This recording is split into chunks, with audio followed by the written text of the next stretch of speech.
학가이 예언서의 시작입니다. 다리우스 임금 제2년 여섯째 달 초 하룻날 주님의 말씀이 학가이 예언자를 통하여 스알티엘의 아들 스룹바벨 유다 총독과 여호사밧의 아들 예수아 대사제에게 내렸다. 만군의 주님께서 이렇게 말씀하신다. 이 백성은 주님의 집을 지을 때가 되지 않았다고 말한다. 주님의 말씀이 학가이 예언자를 통하여 내렸다. 주님의 집이 무너져 있는데 너희가 지금 판벽으로 된 집에서 살 때냐? 만군의 주님께서 이렇게 말씀하신다. 너희가 살아온 길을 돌이켜 보아라. 씨앗을 많이 뿌려도 얼마 거두지 못하고 먹어도 배부르지 않으며 마셔도 만족하지 못하고 입어도 따뜻하지 않으며 품팔이꾼이 품삯을 받아도 구멍난 주머니에 넣는 꼴이다. 만군의 주님께서 이렇게 말씀하신다. 너희가 살아온 길을 돌이켜 보아라.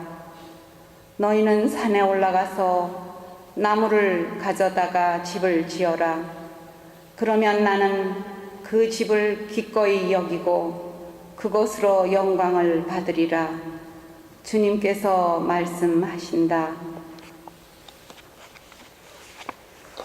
주님의 말씀입니다.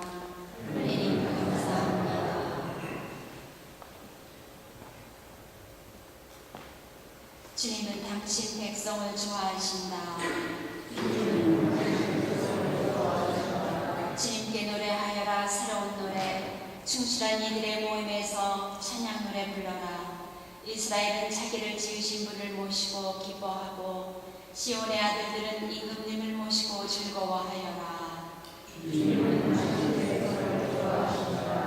춤추며 그분 이름을 찬양하고 선복치고 비파하며 찬미 노래 드려라. 주님은 당신 백성을 좋아하시고 가난한 이들을 구원하여 높이신다. 충실한 이들은 영광 속에 기뻐 뛰며 그 자리에서 환호하여라. 그들은 목청껏 하나님을 찬송하리라. 그분께 충실한 모든 이에게 영광이여라. 알렐루야. 주님이 말씀하신다. 나는 길이요 진리요 생명이다.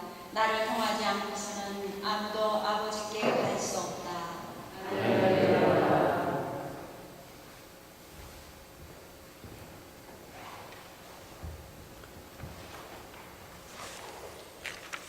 주님께서 여러분과 함께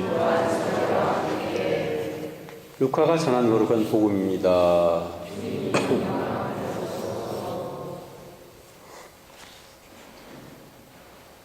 그때 헤로데 영주는 예수님께서 하신 모든 일을 전해 듣고 몹시 당황하였다. 더러는 요한이 죽은 이들 가운데서 되살아났다 하고 더러는 엘리야가 나타났다 하는가 하면 또 어떤 이들은 옛 예언자 한 분이 다시 살아났다 하였기 때문이다. 그래서 헤로데는 이렇게 말하였다. 요한은 내가 목을 베었는데 소문에 들리는 이 사람은 누구인가? 그러면서 그는 예수님을 만나 보려고 하였다.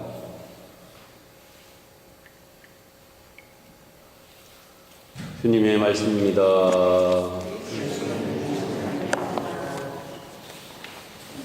네, 우리말에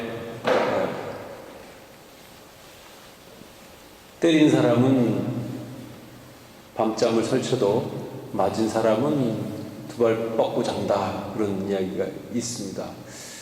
어찌 보면 가해자가 더 편할 것 같은데 오히려 가해자는 더 불안하고 오히려 피해를 당한 사람은 오히려 편안할 수 있는 그런 상황을 이야기하는 것이겠죠.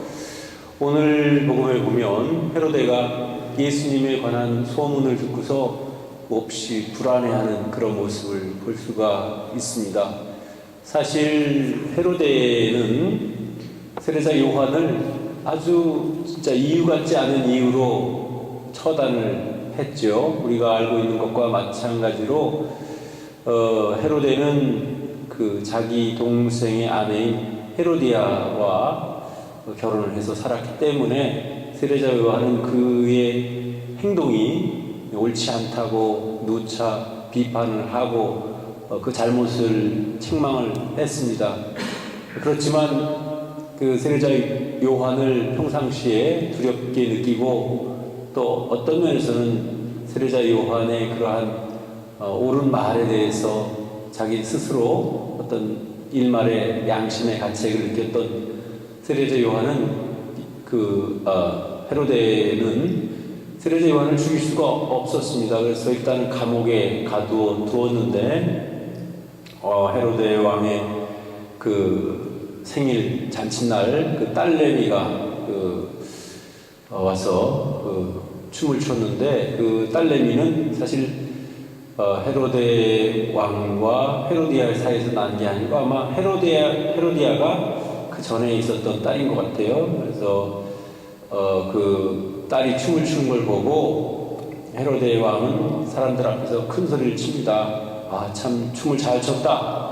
내가 그 답례로 내 왕국의 반이라도 너에게 주겠다. 무엇을 원하느냐? 그랬습니다. 그러자 그 헤로데의 딸은 어머 자기 엄마인 헤로디아에게 가서 무엇을 청할까요? 이렇게 이야기하자 헤로디아는 그 세례자 요한의 목을 청합니다.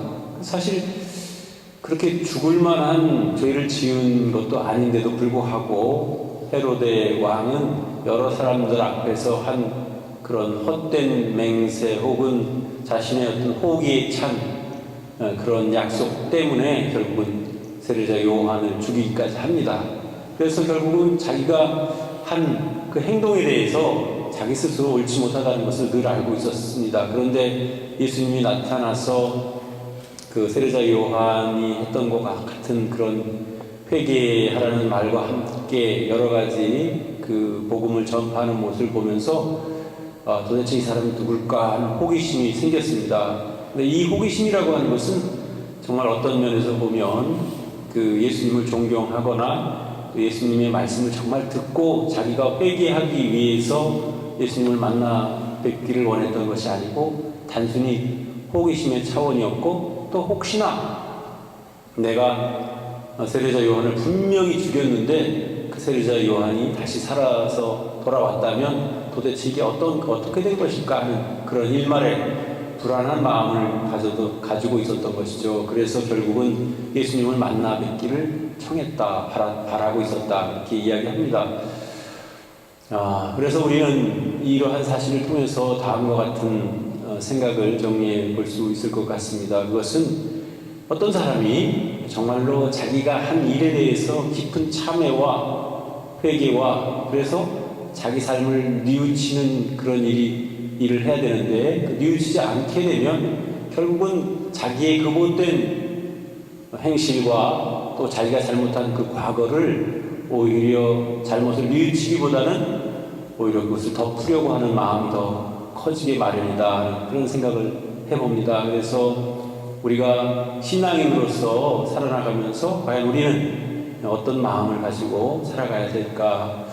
오늘 첫 번째 독서인 학가에서에서는 네가 살아온 날들을 되돌아보아라 그런 성경 말씀이 있습니다. 정말 우리는 살면서 가끔씩은 자신이 살아온 삶을 되돌아볼 필요가 있습니다. 그래서 자신이 정말 잘 살아왔는지 혹시 부족함은 없었는지 자기가 잘못한 것이 있다면 그 잘못한 것에 대해서 진심으로 뉘우치는 마음과 또 그것을 바로잡을 결심을 통해서 우리가 새롭게 새 삶을 살아나갈 기회를 잡게 되는 것이죠. 이것이 진정한 회개이고 뉘우침입니다. 과거의 잘못에 대해서 자기가 진정으로 회개하고 뉘우치지 않으면 결코 새로운 삶을 시작할 수가 없는 것입니다. 그런 의미에서 고해 성사라고 하는 것은 우리에게 매우 소중하고 중요한 성사입니다. 그것은 자신이 지나온 삶을 되돌아보면서 그 중에 하느님과 또 이웃에게 잘못한 것이 있다면 그 그 잘못한 것에서 뉘우치고 또 고백 행사를 통해서 그 죄의 사함을 받고 새롭게 각오하고 새로운 삶을 살아갈 그런 기회를 가질 수 있기 때문에 고해성사는 하나의 우리에게는 커다란 은총이고 하느님의 선물입니다. 그래서 우리가 아주 자주는 못 본다 하더라도 적어도 자신이 자신의 잘못을 되돌아보고 뉘우칠 수 있는 마음을 가질 정도의 그런 기회 또는 그런 기간 동안에는 고해성사를 좀 잘 보면 좋겠다는 생각이 듭니다.